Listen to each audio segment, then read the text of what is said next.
ভাদ্র মাস তো পড়েই গেল, এবছরের তাল খাওয়া শুরু হলো নাকি? আমি তো আজ থেকে শুরু করব। এবছরের তাল খাওয়াটা মায়ের হাত থেকেই শুরু করলাম।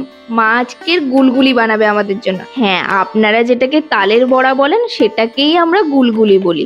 দুপুরে রান্না বান্না শেষে মা তাল নিয়ে বসেছে তালের মাড় বের করতে। ওদিকে আবার টিপ টিপ করে বৃষ্টি পড়াও শুরু হয়েছে। এবার তালটাকে ঘষে রেখে তারপরে গিয়ে দুপুরের খাওয়া দাওয়া হবে।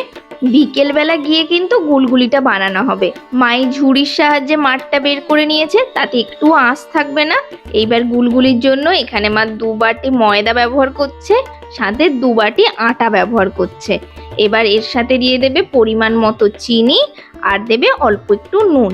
এবার সবটাকে ভালোভাবে মাখাতে হবে যতক্ষণ না এটা ফ্লাপিনেস ধরে। যদি তালের বড়া একটু শক্ত খেতে পছন্দ করেন অবশ্যই চালের গুঁড়ো ব্যবহার করবেন, যেটা মা করবে। কিছুটা এইভাবে বানিয়ে আবার কিছুটা চালের গুঁড়ো দিয়েও বানাবে। মাখাটা দেখেই বুঝতে পারছেন কতটা ফ্লাপি হয়েছে।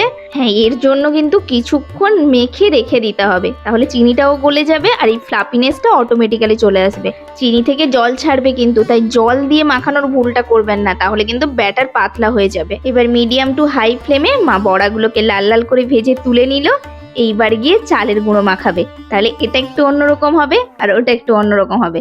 আমি একটু শক্তটা পছন্দ করি, তাই চালের গুঁড়ো দিয়ে যেটা বানানো হচ্ছে সেটা আমার জন্যই, আর বাকি সবার জন্য এরকম ময়দা দিয়েই বানানো হয়েছে। খাচ্ছিস পুচু? গুলগুলি খাচ্ছ? দাদার সাথে বসে বসে গুলগুলি খাচ্ছ? বাবা, ভালো হয়েছে? এখনো ঝিরঝির করে বৃষ্টি হচ্ছে, সবাই মিলে ব্যালকনিতে বসলাম। তালের বড়া খেতে খেতে বাবার কিছু জিনিসে হেল্প লাগতো, সেগুলো করে দিলাম। আজ তবে আসি, অসংখ্য ধন্যবাদ ভিডিওটি দেখার জন্য।